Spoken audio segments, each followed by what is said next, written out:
everyone, myself Dr. M. Lakshmi Prasad, working as an professor in the Department of CSE in the Institute of Aeronautical Engineering, Hyderabad.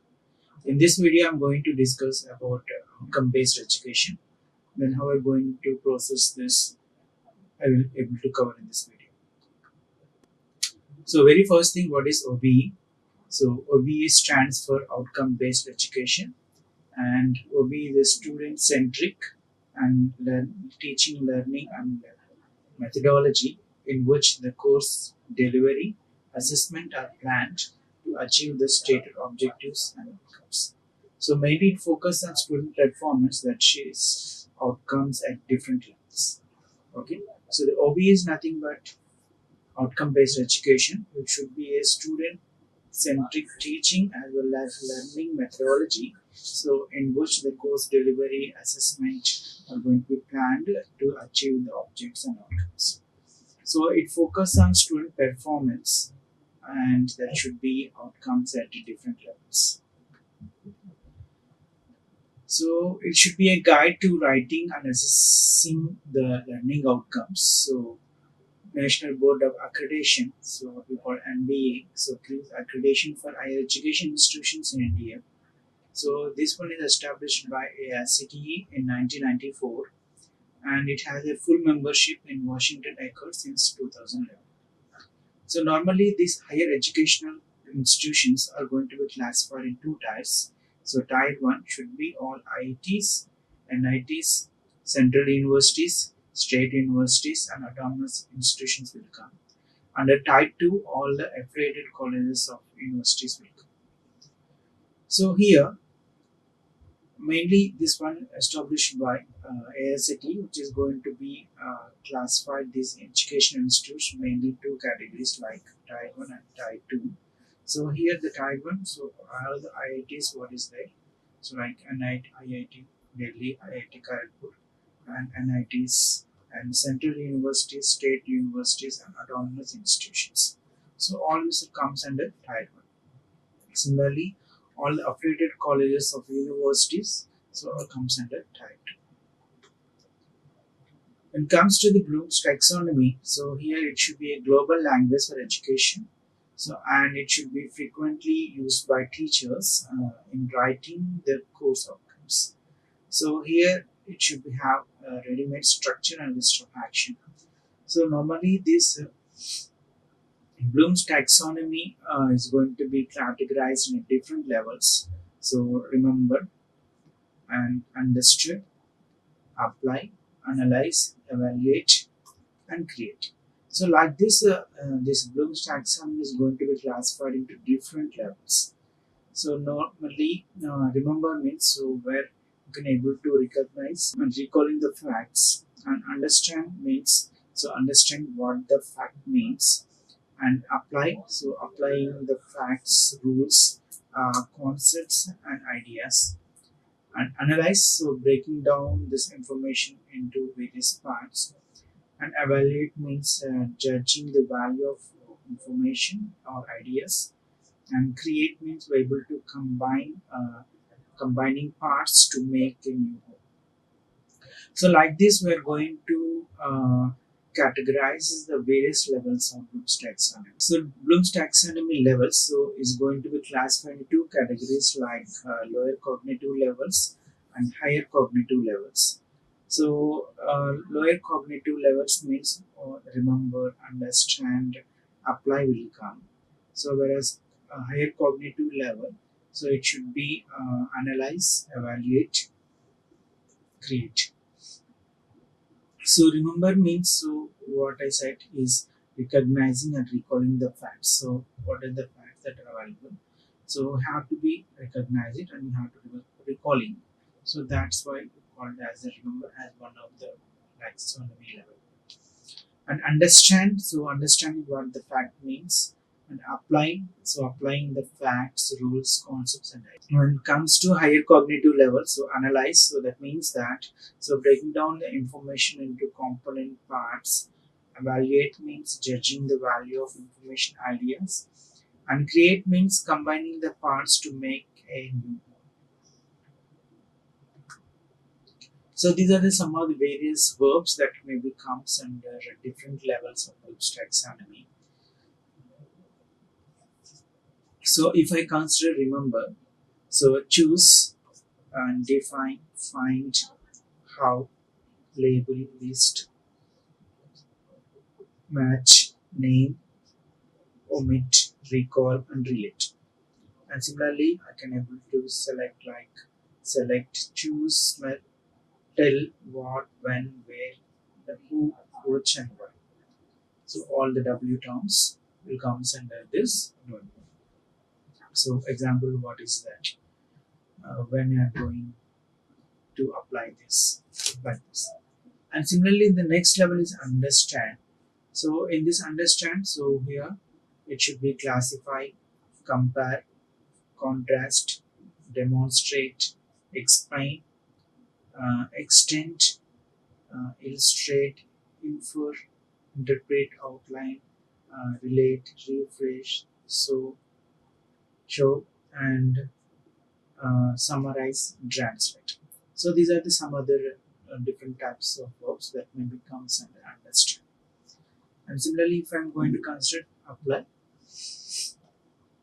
so like build, choose, construct, develop, experiment with, identify, and interview, make use of, and model, organize, plan, select, solve, and utilize.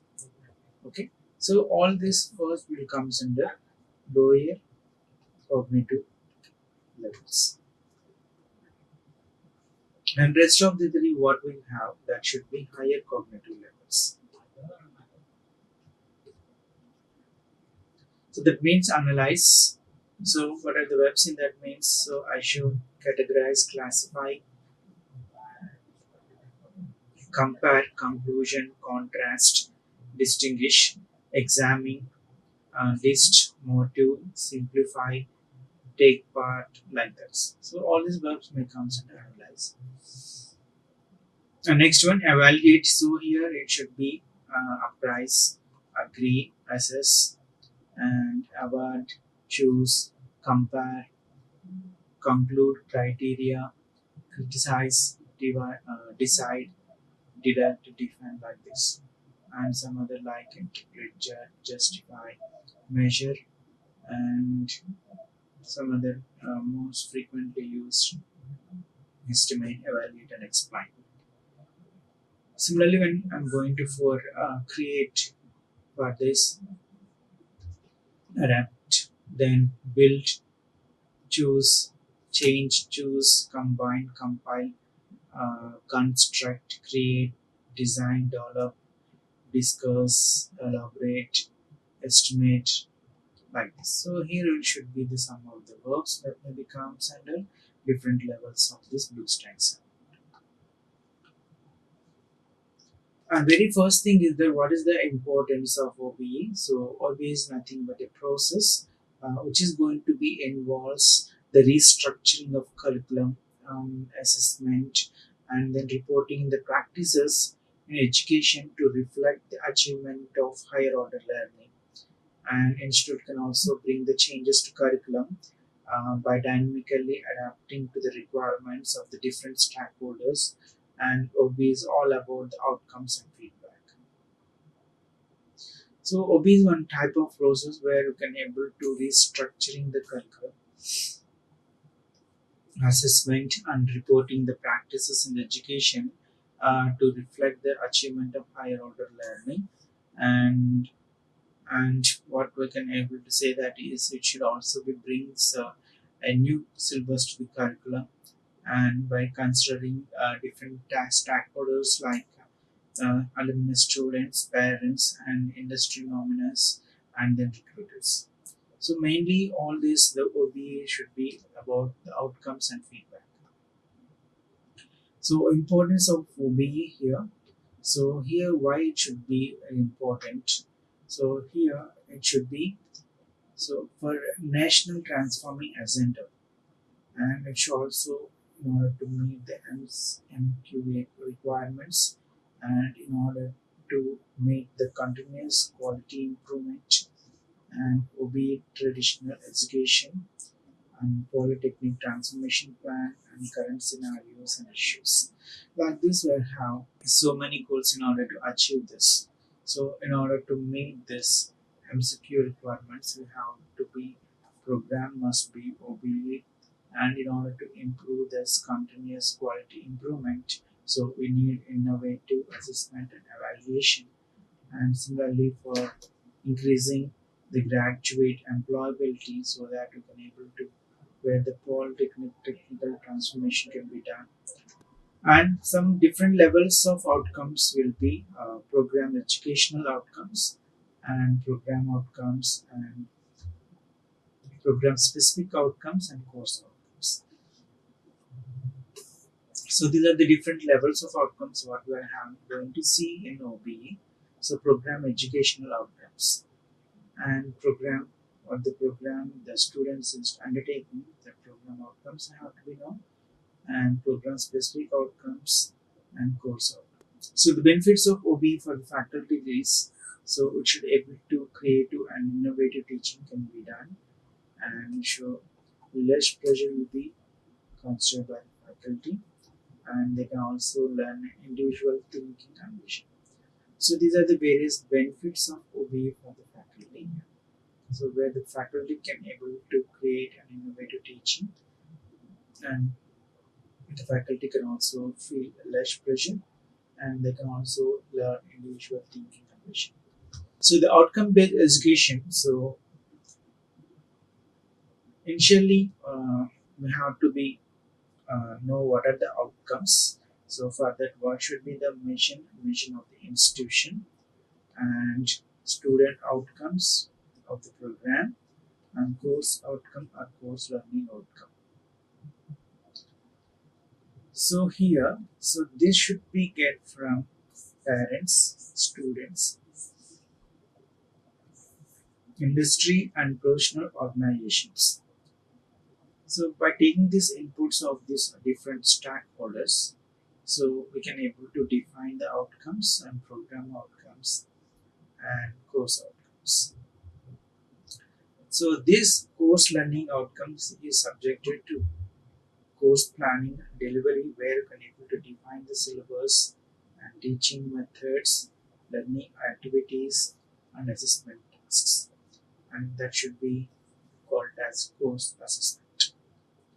And once the course assessment is done, so we have to be look at out program assessment and anything is going to make some improvements. So again, have to subject back to the outcome phase.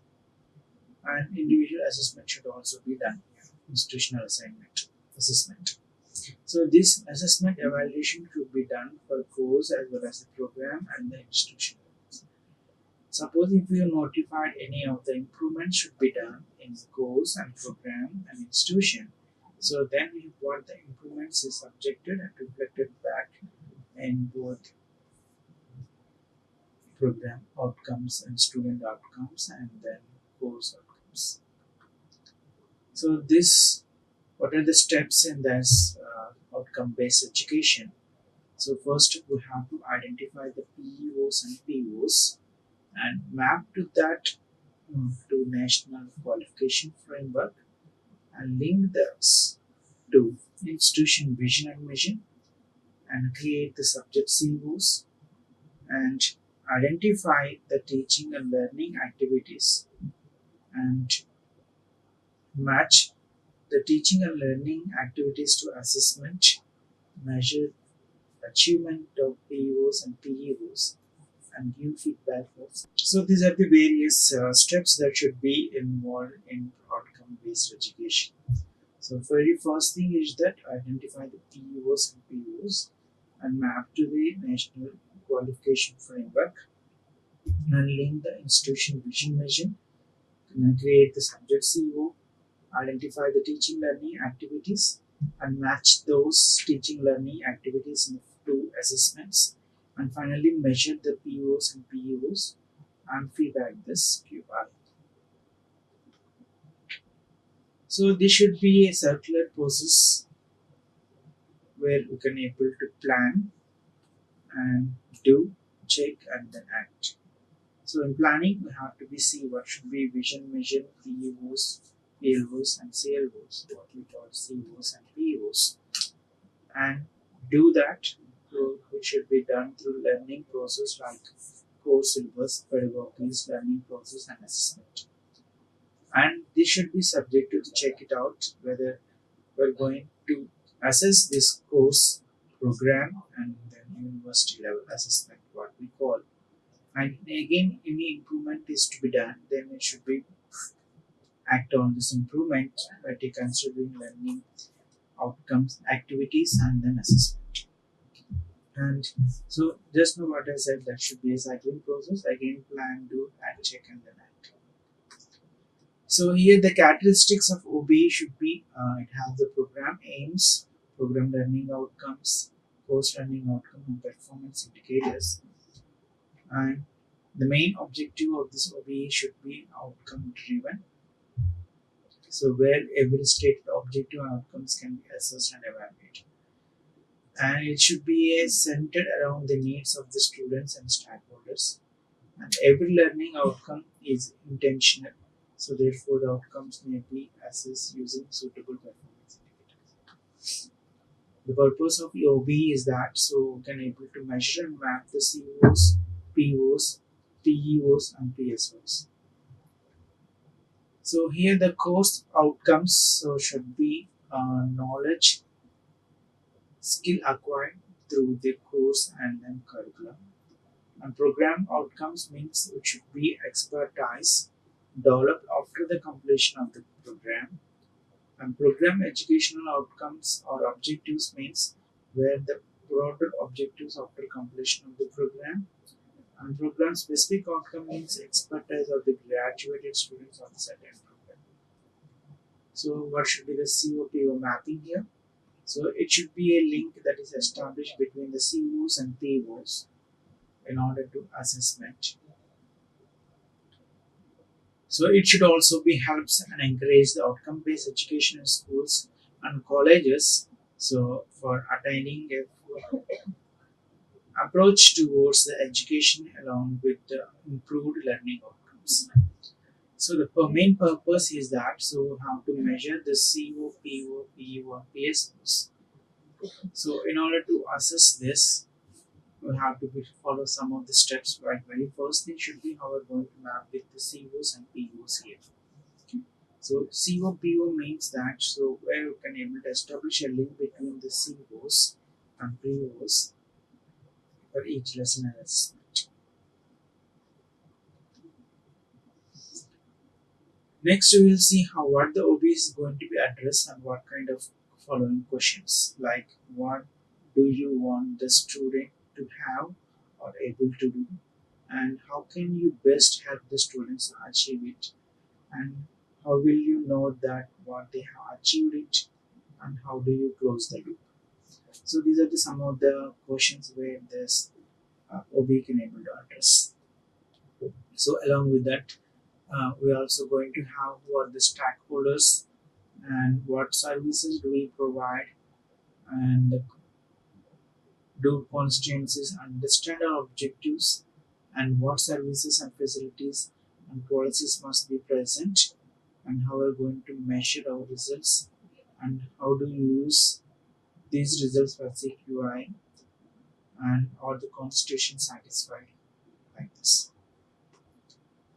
So if you look at this department vision, so here you're getting the autonomous status in 2 years and continuous improvement in COPO and PEOs, and incubating the develop at least two potential ideas to product stage per year, and improving all the quality qualification to PhD, and establishment of center of research in areas of some based on the branch you can able to select it, and 100% pass percentage and 100%.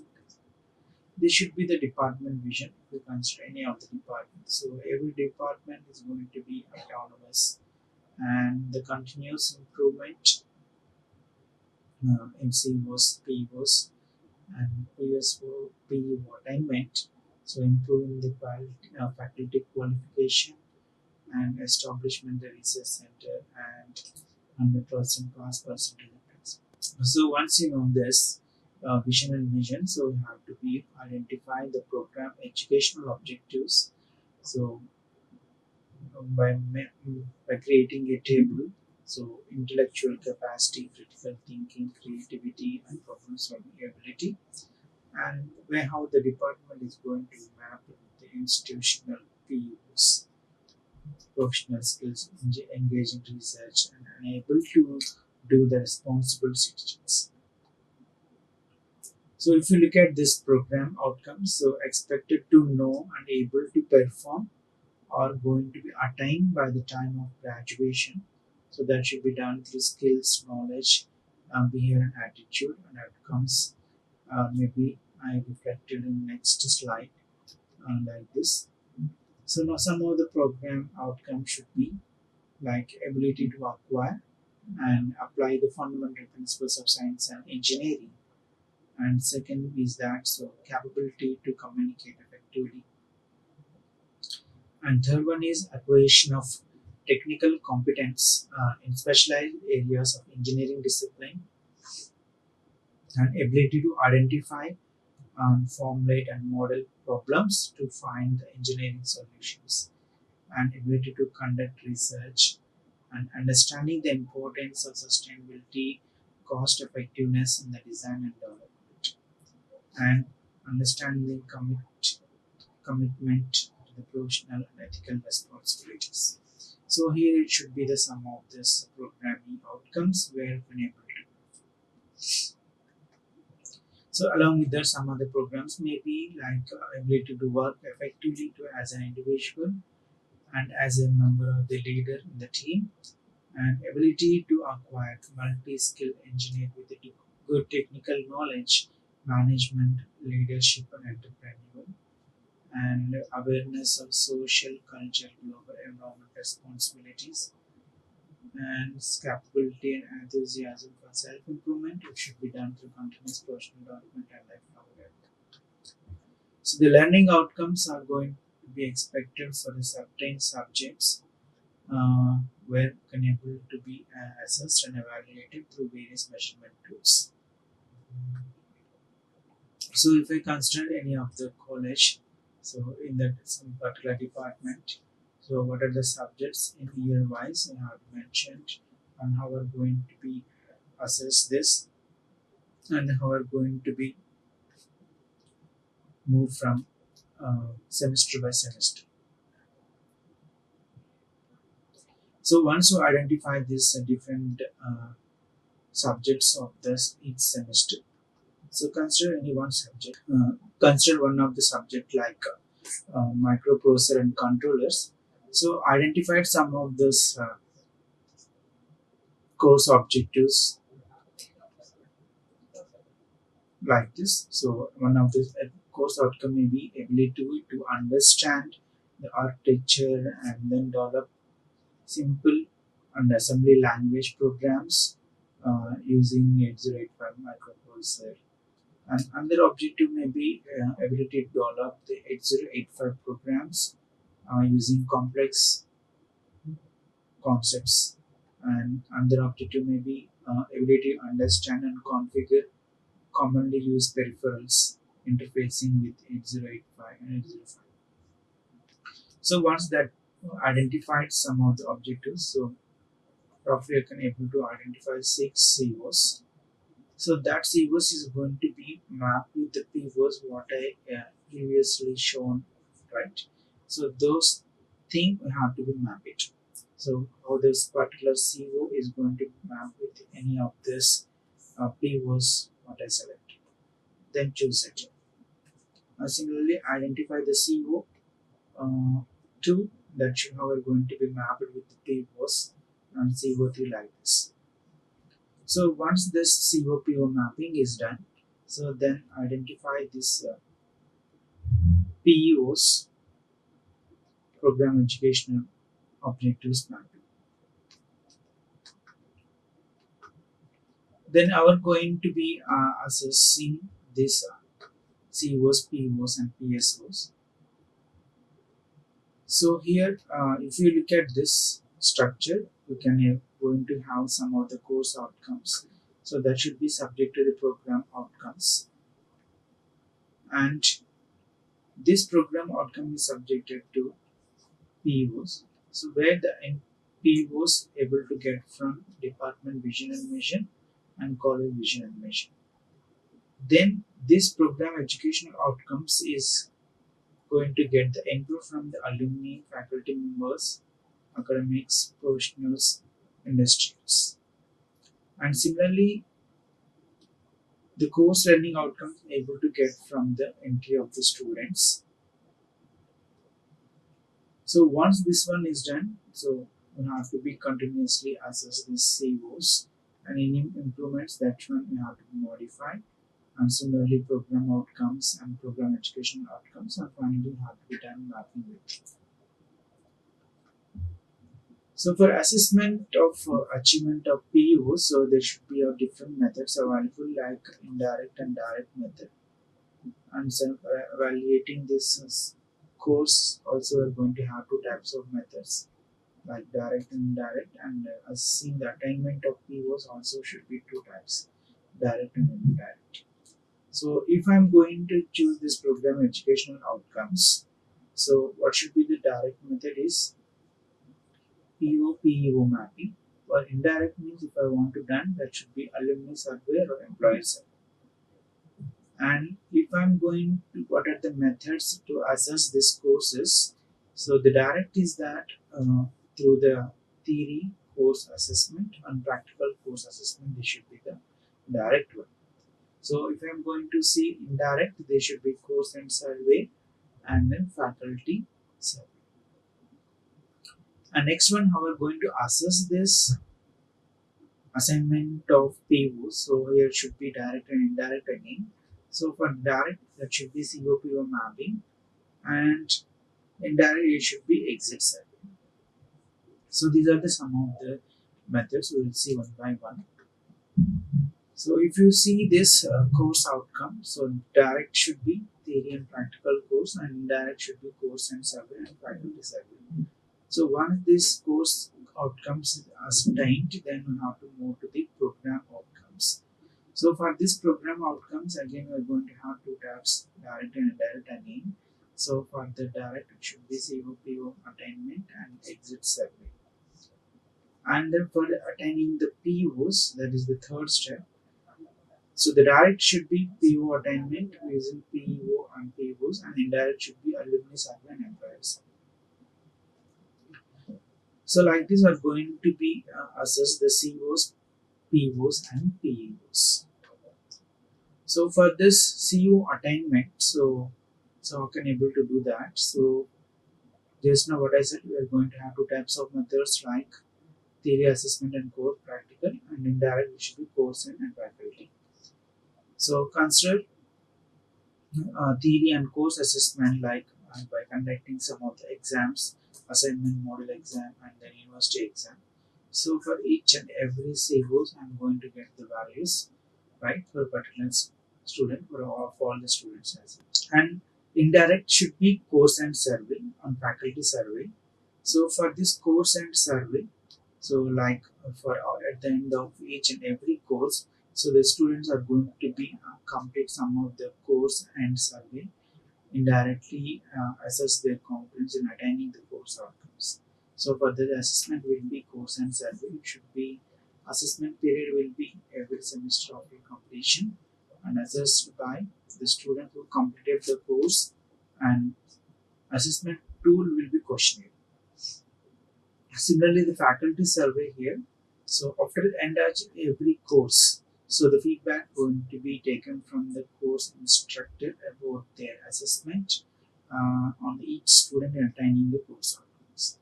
So, so this should be also be done for every semester after completion of the course, and it should be assessed by course instructor, and assessment tool should be the questionnaire.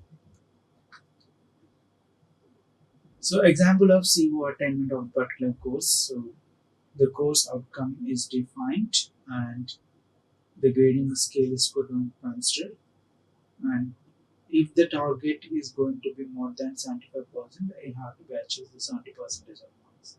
So based on this, I can able to define the scale 1, 2, 3. So 1 means low, 2 means moderate, and 3 means strongly rated. So based on the marks, I can able to attain the courses of the subject by defining the scaling.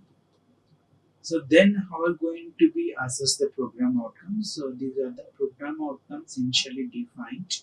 So for this, how are going to assess this program outcomes? So for this, we are going to have again two types of methods. So one is through COPO mapping and another is through exit survey. So in this PO-COPO mapping, what I said, so for every course, you have to identify the COs that should be mapped with the POs, and that should be the direct one. So when it comes to indirect, so here the assessment period should be for every year. That means exit survey and assessed by the outgoing students and questioning method. So for every so those who completed the program, so further we have to be attendance. And next one, how are going to be assessment for PEOs. So we're also going to have two types, direct and indirect. So for the direct one, so it should be PEO mapping and alumni employee survey should be the indirect. So once you know this POs and PEOs, so how can I able to do this? So this PO how we're going to map with this PEO. So since it is not related, it should not be mapped. And similarly, next POs, the second PO, how we're going to map it should be mapped with PEO1, but it should not be mapped with PEO4. So by like this, we can able to map the PO and PEOs. So when it comes to the indirect one, so here it should be done through alumni survey and employer survey. That means a single student after completing his BTech program, so this survey has to be done. Okay, and employer survey. So as an alumni or employer survey should be done. So what we call as alumni survey for every year, it should be assessed by alumni through questionnaire only. And employer survey, so where he employed, take the questionnaire. So based on this below rubrics, I can able to identify what type of level we are. So like this, we can able to identify this course outcomes, POs and PSOs. Thank you. Like, share and subscribe. Hit the bell icon for more updates.